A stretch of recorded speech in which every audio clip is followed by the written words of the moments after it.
Walking out of week number 4, what running backs will you regret not trading for? I'm about to tell you, the running back risers that we're predicting coming out of week 4, that show begins right now.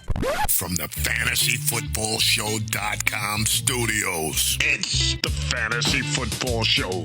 Monday through Friday, 8 p.m. Eastern. Smitty is also live whenever news breaks. Kicking it off with probably the biggest name, just to get it out of the way, because a lot of these guys are flying a little bit more under the radar.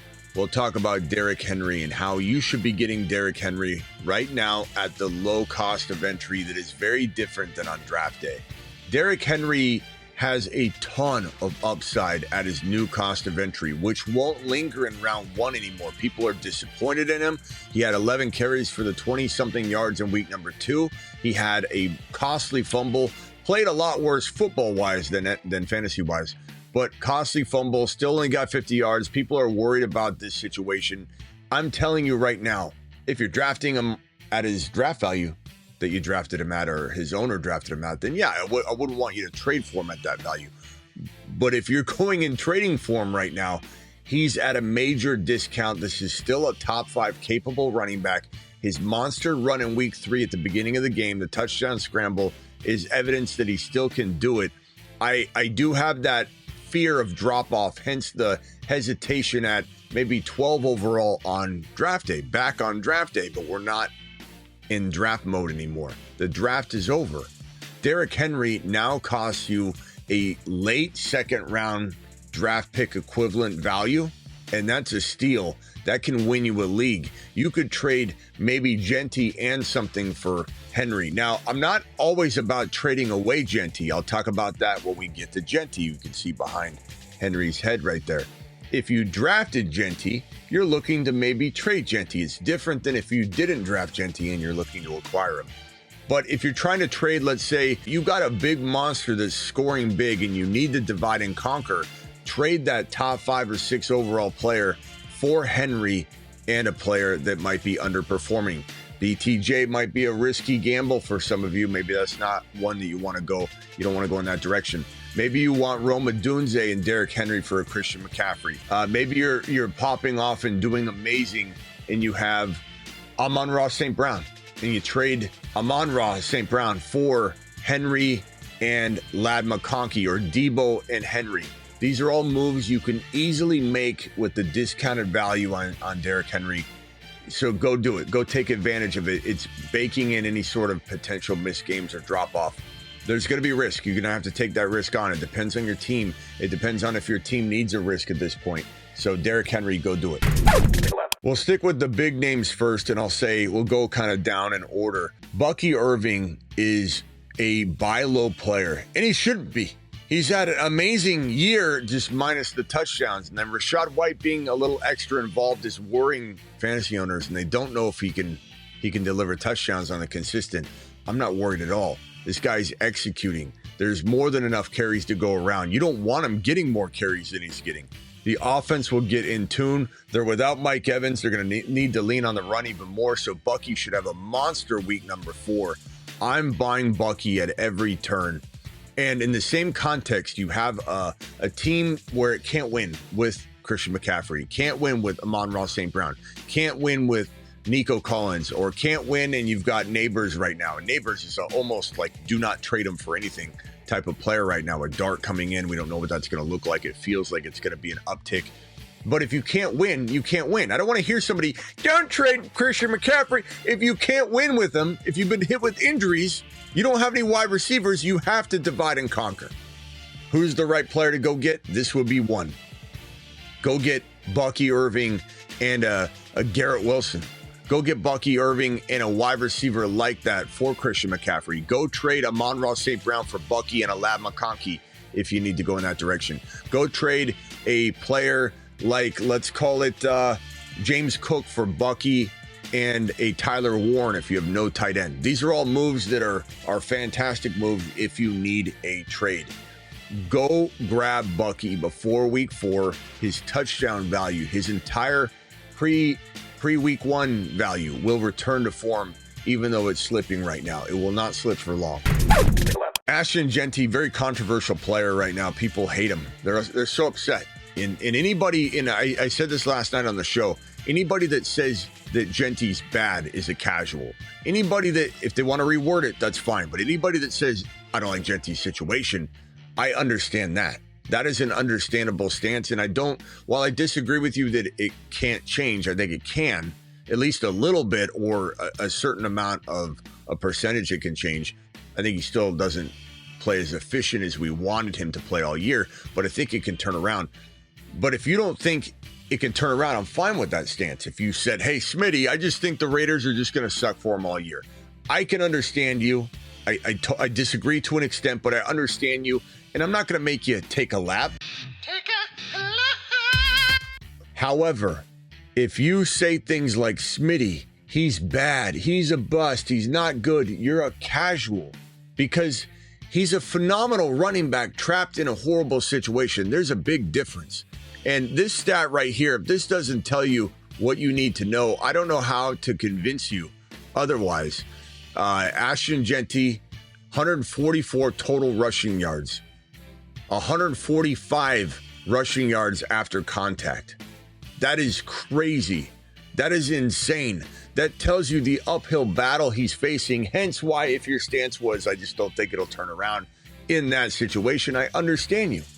But this man is getting hit behind the line of scrimmage. This man is doing everything he can to try and muster up yards, and none of it's his fault. None of it. Now, the question again, will it change? I think it will. It has to change. Will it change to the degree I want it to? No. Will he be running back 3? Probably not. But could this be a top 6 to 8 running back at some point? Top 5 to 8 running back for the rest of the season once the switch gets flipped? I think so. And I'm willing to buy him at the newfound value that doesn't require that expectation. He does not need to meet top 5, 6, 7, 8 running back value to earn your money back if you trade for him right now. This is a player you could trade a Mason and something for, a Skattebo and something for, and you'll hear me talk about Skattebo. I love Skattebo. And Mason we'll talk about in a minute as well. These are all running backs I love, but when you get a chance to go get a Jeanty on the cheap right now and your team needs it, it's a good gamble to make.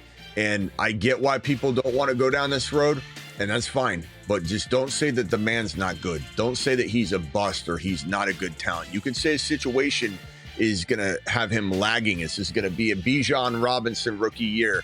Running back 9, 10, 11, 12 at the end of the year. Very disappointing given the expectation, but don't call him bad at football. Don't say he's not an elite talent. Amarian Hampton, if you're drafting over today, where are you taking him? Top 15 overall?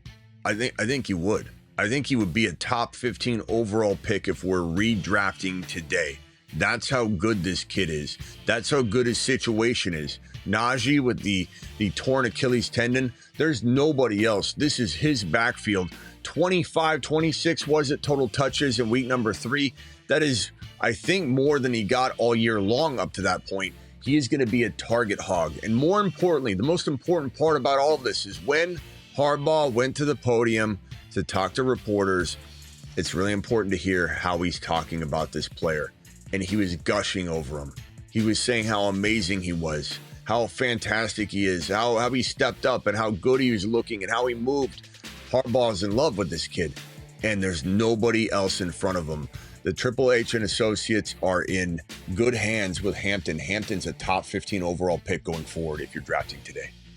In a jam, call HHH and Associates. And Triple H and Associates. You can locations on Earth and Jupiter. Because it's such a bold stance, yeah, Hunter's disappointed, okay? He is. But Harvey will step up. I rest assured. Hendy's on his way up. This is a rebounding associate team. They may have closed their hours down to about 12 hours a week for a few days there, but they're back open 24 hours a day. You can be mad at it all you want, but the Triple H and Associates are coming for you. I think that this is a running back, Hampton, that you can still get outside the top 18 to 22 overall in equivalent draft value, and that's why he's still a buy low. And even if you acquired him at 15 to 18 overall value, he's still one of the most consistent, probably volume guys moving forward at the running back position. he's worth trading at that value, but try and get him well outside of the top 15 overall. I think that's going to shock enough people that is still potentially there for the taking. Hampton going to rise. Don't miss out heading into week number 4. Benson with the injury to Connor, the ankle foot injury, out for the year. Benson's going to explode. He's going to explode. 4.3 speed, veteran in this offense. They love him. They used him last year more and more and more as the season went along. He got more comfortable in the system. And then they've been sprinkling him in more and more this year, preparing for this transition, wondering if Connor would stay healthy. Connor was healthy last year for the first time in a long time. He's older. We knew this was a potential riser. This is why he was on the midseason monster board all offseason. Benson on there all offseason. Tuten on there all offseason. Skattebo. We got Tuten, Mason. We'll talk about Mason in a minute. This board looks fantastic. A lot of league winners on here. Benson is definitely probably the most exciting at this current moment in time. But what a stud this guy's going to be. 4.3 speed. Did I mention that? I think I did, but it's okay mentioning it again. This guy can catch. He can run. Might be one of the more consistent total 100-yard rushing capable players in the National Football League from week 4 on. Think Breece Hall in his prime. Think a combination of, I'm going to say Breece Hall and Jahmyr Gibbs in terms of workload, or even Achane in some ways. He could literally be a 6 to 12 running back. And I give that wide range for a reason, because we can't count out the fact that he has top 6 running back capability. Don't buy him there. Don't expect it. But 6 to 12 capability with a purchase price probably around 12 to 25 overall. It just really depends on how knowledgeable your league is. And he's on waivers, or was up until midnight tonight in so many leagues. It was crazy. We've been touting him all offseason long. And then obviously he's been on the waiver board the entire offseason. All of the preemptive waiver wire shows a 10 out of 10 of being the odds on favor to being the best overall ad of the year from the waiver wire. These are the gentlemen there, and Benson's going to win leagues for people. This is a top 10 running back. Judkins, look, Judkins is a player that's gone through a lot of adversity, and there's even been a lot of critical talk from me, to be honest with you, walking into the season, facing everything that he was facing, the league potentially looking into the situation even after he was not going to be charged with anything in terms of his off the field situation. And what I believe to be the case here is this is a young man that has a second chance. And this is a young man that you can see in his eyes, in his mannerisms, in the way he carries himself on the sideline, in his excitement for the game, in his grit and determination. You can sense that he understands what's at stake, and he appreciates his situation now more than he ever could have. It's going to be a blessing in disguise, the hunger that's been ignited in Judkins, getting this second chance and wanting to make sure it does not slip through his fingers. He's hungry. He's aggressive. This is a top 8 to 12 running back going forward. If you're drafting over today, Hampton's going in the top 15. Judkins is going in the top 12 to 18. Benson's going in the top probably 20. This is crazy what we're seeing unfold right here, especially with the midseason monsters, the HHH and Associates. We'll talk about them in a bit. Another midseason monster. This is going to be an unbelievable weeks 14 through 17 for a lot of these running backs we've been talking about all season long. Judkins is one that I'm quickly loving in that top 8 to 12 overall walking into the remaining part of the season. This guy's hungry and the team loves him. The draft capital's there. Everything's in the past and he's motivated more than ever, and it's going to be a blessing in disguise. Judkins, do your thing, pal. Love my boy Hendy. Hendy's going to explode. What happened in week number 3? They didn't use him. Not at first. No, they run Ramondre out there. He fumbles. We start saying in the live chat Patreon, which you can see the link in the description, 24/7 live chat group, $10 a month, cancel anytime. Make sure you join this. If you want a chat group, you want a 24/7 group that's sitting there, I'm a part of it. I'm sitting in there on and off all day. You want a group, a family. We're your family. And it's cancel anytime. Try it out. See if you like it. But we were in there talking during that fumble, the first fumble by Ramondre, and we said, oh, watch him give it back to him. And they put Ramondre back out there. He fumbled again into the end zone, kept losing the ball. The team's losing the football and still giving him a shot. Fumbled into the end zone, touchback. We knew they were pulling the plug then, but then we joked and we said in the Patreon, we said, what if they give it to Gibson? Gibson goes out there. We couldn't believe our eyes. We could believe it, actually, but we were shocked nonetheless. And then what happens? Gibson fumbles right away, and in comes Hendy. It's his job to lose now.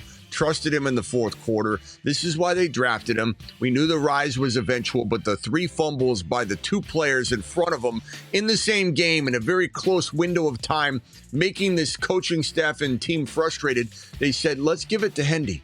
Let's give it to the guy that, let me show you something. Let me show you something that maybe no one else has showed or shared with you before. Let me show you what Hendy has done in his college career, ladies and gentlemen. Fumbles. How many fumbles has he had in his 4-year career in college? 0. How many fumbles has he lost? Obviously, if he's had no fumbles, he's lost no fumbles. 7 yards per carry. This is a 5'10", 210 to 15 pound playing in the NFL monster. Best pass blocking running back in the draft class. One of the top 5 to 10 best blocking running backs in the league right now, who had a very bad week 2. He did. He had a horrible pass blocking, pass pro situation going on in week 2, and he essentially lost his job for the moment in week 2 heading into week 3, but he got it back. He was the trusted running back in the fourth quarter, and his top 10 running back value has never been more clear. It's amazing what's happening and how quickly it's bouncing back for our HHH and associate monsters.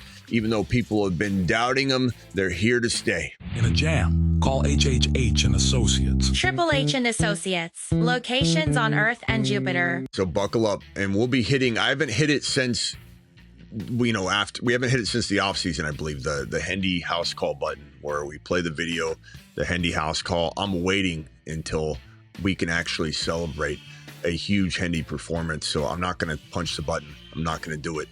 But Hendy, make sure you're trading for him. Week 4, he walks out of week 4 as a player you won't be able to trade for very easily anymore. Facial Tuten, so efficient, such a monster, like a rocket getting shot out of a cannon. And it's going to be a matter of time. It's not if, it's when this guy gets the call to be the starter. I hate to say that. We love Etienne. Etienne was one of the first moon men ever on this channel. But Tuten was drafted for a reason, and he's just different. When he gets the ball, Etienne looks great.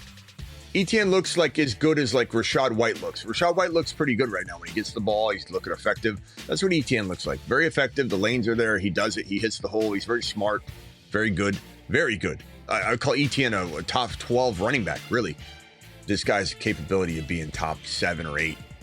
And if he gets the opportunity, he's going to shine.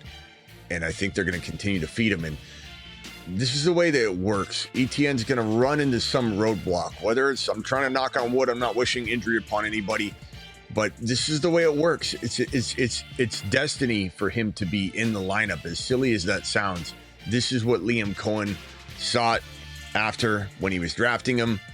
Tuten just fits the part. Just like Hampton's pathway's been opened and Henderson's pathway's been opened. Judkins' pathway's been opened. Benson's pathway's been opened. I firmly believe we're going to see the same thing. Skattebo's pathway's been opened. Jordan Mason's pathway's been opened. It's been nonstop. And there's been a lot of like, Smitty, all the calls so far have been slow moving. Well, they're all coming around now. And Jordan Mason, where's my Jordan Mason graphic as well? We'll talk about him in a second. Jordan Mason coming around the mountain. Here he comes. But let's put him right here. But Tuten feels like his he's flex worthy right now. You can use him in your flex right now. This is a 50 and a touch capable player in his sharing role. His 40% role is what I would probably call it. Maybe 45, maybe close to 50-50. Eventually, he's going to win leagues. Get him before week 4. If you can throw him into a deal, make sure he's not on waivers or anything weird like that in your grandma league. Tuten to the moon. Jordan Mason. What can you say about Jordan Mason? 2 touchdowns, look like a beast. Aaron Jones is probably never going to come back to form, even if he returns. This is Mason's job. He's got to stay healthy, but I think he will. This is a 2 touchdown. This is like Derrick Henry in a way, like where you're not expecting the world PPR wise, but there's so many touchdowns capably available to him. and the rushing yards that he makes up for not having that PPR production. Amazing player. He's going to become more expensive every week we march through. Go get him. Cam Skattebo, this guy's a monster, a beast, impossible to tackle one-on-one. And it's like you told him, if you don't get in the end zone, the world's going to end. He's like, I'm getting in the end every time. He's blocking. He's aggressive. Everything he does after the game, he's as amped as he is during the game. This guy is the guy. This is one of the best teammates you could ever ask for. Dart's in the lineup now. That means Neighbors is stretching the field properly. That means that the room for him to run, there's going to be more space everywhere on the field. Skattebo has more space. Dart going in improves everything. And Skattebo is quietly one of the most probably impressive flex plays out there right now in the game. He's only going up in value. And then a couple quick players just to mention real quickly. Gordon is somebody that could climb up. Injuries could open the door for him, and just more usage could open the door for him.